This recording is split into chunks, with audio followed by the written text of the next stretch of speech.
Barcelona melewati jornada ke-15 dengan kemenangan yang mungkin terlihat biasa di atas kertas, tapi membawa suasana berbeda ketika dilihat lebih dekat.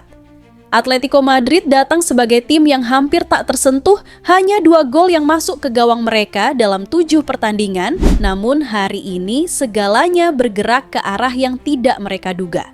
3 gol bersarang, bukan lewat gebrakan besar, melainkan melalui rangkaian momen yang pelan-pelan mengubah ritme pertandingan. Ada aliran halus yang terasa sejak awal, semacam tanda bahwa laga ini menyimpan sesuatu yang tidak sepenuhnya tertangkap mata pertama. Untuk menemukan apa yang sebenarnya tersembunyi di balik kemenangan itu, kita perlu menempatkan pertandingan ini dalam konteks yang lebih luas. Bagaimana Hansi Flick merangkai semua elemen ini hingga kembali mengarahkan Barcelona ke jalur yang mereka cari.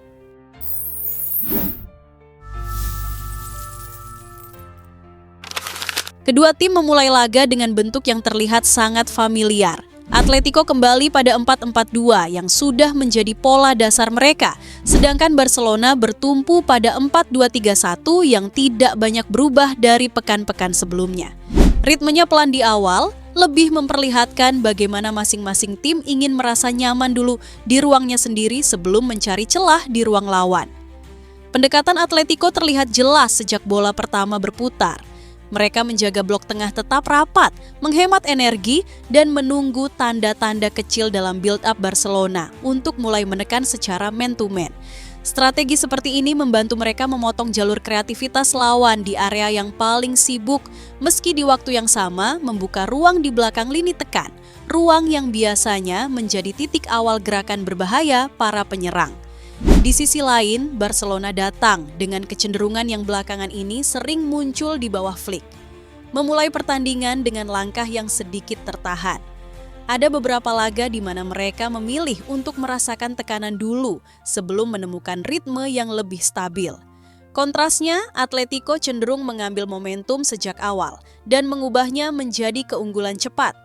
Dua karakter yang bertolak belakang ini membuat arah pertandingan di menit-menit awal cukup mudah ditebak. Seperti yang kita ketahui, Barcelona memasuki musim ini dengan fondasi yang belum benar-benar kokoh di lini pertahanan. Kepergian Inigo Martinez ke Arab Saudi tanpa pengganti membuat ruang di jantung pertahanan terasa lebih kosong dari yang seharusnya. Situasinya semakin rumit ketika cedera Andreas Christensen dan absennya Ronald Araujo, karena alasan kesehatan membuat Flick jarang sekali mendapatkan komposisi lengkap di posisi yang paling membutuhkan stabilitas. Kondisi itu tidak memberi banyak pilihan selain melakukan penyesuaian. Tanpa bek tengah berkaki kiri alami, staf pelatih harus mencari cara agar struktur tetap berjalan meski tidak ideal. Dari situlah muncul keputusan untuk memindahkan Gerard Martin yang sehari-hari beroperasi sebagai bek kiri ke posisi bek tengah dan menduetkannya dengan Pau Cubarsí. Sebuah improvisasi yang lahir dari kebutuhan, bukan rencana besar, namun cukup untuk menjaga alur permainan tetap bergerak. Dan pola itu kembali muncul pada pertandingan itu. Hanya butuh 19 menit bagi Atletico untuk memecah kebuntuan, memanfaatkan transisi yang sederhana tapi tepat sasaran. Pergerakan Baena sudah terlihat sejak momen perebutan bola, seolah ia hanya menunggu waktu untuk berlari masuk ke ruang yang terbuka. Eksekusinya bersih dan Barcelona pun kembali berada pada skenario yang berkali-kali mereka hadapi. Tertinggal lebih dahulu sebelum mencoba mengambil alih alurnya perlahan. Barcelona akhirnya menemukan kembali ritme yang mereka cari ketika Rafinha menyamakan kedudukan pada menit ke-26 yang mengubah arah pertandingan dengan cara yang sederhana namun penting. Barcelona tidak langsung menguasai permainan, tetapi gol itu memberi mereka ruang untuk bernapas dan mengalirkan bola dengan lebih tenang. Paruh pertama kemudian berakhir dalam keseimbangan yang cukup wajar tanpa ada tim yang benar-benar mengambil alih kendali. Ketika babak kedua dimulai, Barcelona tampak lebih sabar dalam membangun serangan. Mereka tidak terburu-buru mencari peluang, melainkan menunggu momen ketika Atletico mulai membuka sedikit ruang. Kesempatan itu datang pada menit ke-65 dan Dani Olmo memanfaatkannya dengan penyelesaian yang bersih, membawa Barcelona berbalik unggul. Tempo permainan setelah itu berjalan sesuai keinginan mereka hingga akhirnya Ferran Torres menambah 1 gol di menit 90+7 untuk memastikan kemenangan. Bagi Hansi Flick, kemenangan ini tentu membawa nuansa yang lebih dari sekadar 3 poin.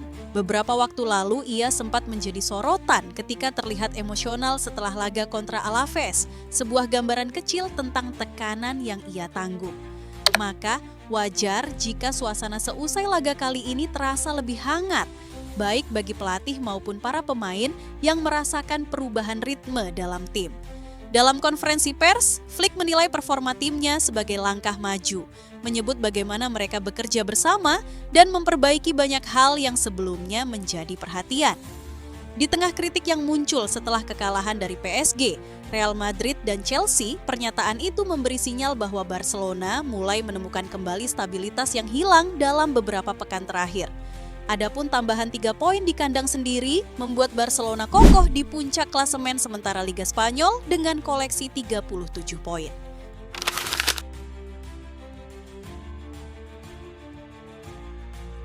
Kembalinya Rafinha ke lini serang Barcelona membawa perubahan yang terasa bahkan sebelum ia menyentuh bola. Setelah beberapa pekan absen karena cedera, ia sempat turun sebagai pemain pengganti melawan Athletic Bilbao dan Chelsea. Namun dampak sebenarnya baru terlihat ketika ia kembali sebagai starter melawan Deportivo Alaves dan Atletico Madrid. Kehadirannya membuat struktur serangan Barcelona terasa lebih hidup, lebih bernapas. Hansi Flick sudah memberi isyarat tentang pentingnya Rafinha pekan lalu. Ia menyebut sang winger sebagai salah satu pemain yang paling fokus dalam latihan, seseorang yang memahami ritme yang ingin dibangun tim. Ucapan itu terdengar sederhana, tetapi mencerminkan betapa besar kepercayaan yang ia tempatkan pada pemain asal Brasil tersebut. Menariknya, perhatian terhadap Rafinha tidak hanya datang dari internal Barcelona. Diego Simeone sebelum dan sesudah pertandingan menyoroti peran vitalnya bagi tim. Ia bahkan melontarkan pujian yang tidak biasa, menyinggung betapa konsisten kontribusi Rafinha dalam mencetak gol, menekan lawan, dan menjaga intensitas permainan. Nada itu bukan hiperbola, melainkan pengakuan dari pelatih yang jarang berbagi pujian secara terbuka.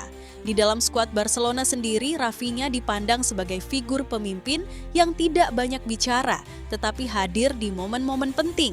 Ia bukan sekadar pemain yang memimpin serangan, tetapi juga memastikan ritme tim tidak jatuh ketika keadaan mulai sulit. Salah satu momen yang paling terlihat adalah ketika ia berbicara dengan Flick setelah laga kontra Alaves, sebuah percakapan singkat yang memberi gambaran bagaimana hubungan keduanya dibangun. Karakter itu menular ke pemain lain. Mengenakan ban kapten, ia tidak hanya menjadi simbol, tetapi juga suara yang berani memberikan dorongan ataupun teguran ketika diperlukan.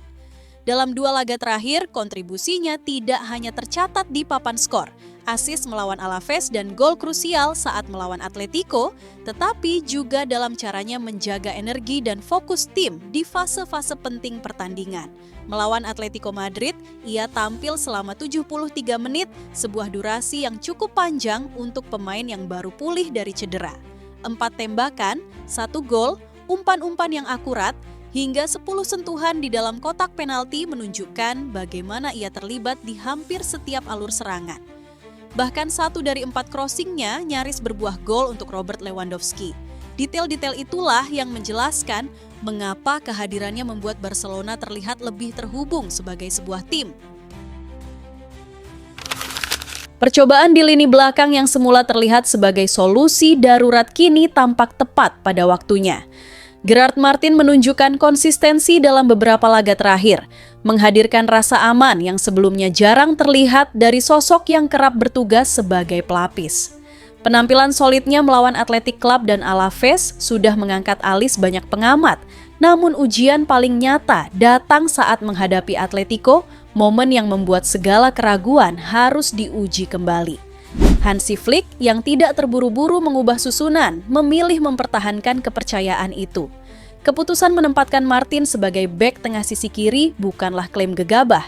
Ia ingin melihat apakah pemain muda itu bisa membawa ritme yang stabil saat tekanan meningkat. Di lapangan, Martin menampilkan ketenangan dan pembacaan ruang yang membuat keputusan itu terasa semakin wajar, bukan sekadar eksperimen sesaat. Laporan yang muncul belakangan bahkan menyebut performa Martin membuka kemungkinan menunda pembelian bek tengah pada Januari. Untuk saat ini, solusi internal itu bekerja. Tentu saja diskusi jangka panjang tetap mungkin muncul pada musim panas. Yang paling menarik adalah bagaimana pilihan yang semula didorong oleh keterbatasan kini memberi ruang bagi pembentukan opsi baru dalam skuad. Salah satu alasan Martin dipercaya adalah dua kualitas yang konsisten, kecepatan dalam menutup ruang dan positioning yang rapi saat bertahan. Ditambah kemampuannya membawa bola keluar dari tekanan, ia memberi Barcelona kesempatan untuk menghadirkan progresi dari belakang tanpa panik. Itu bukan sekadar stabilitas defensif, itu juga memberi opsi untuk mengatur ulang ritme permainan dari lini belakang.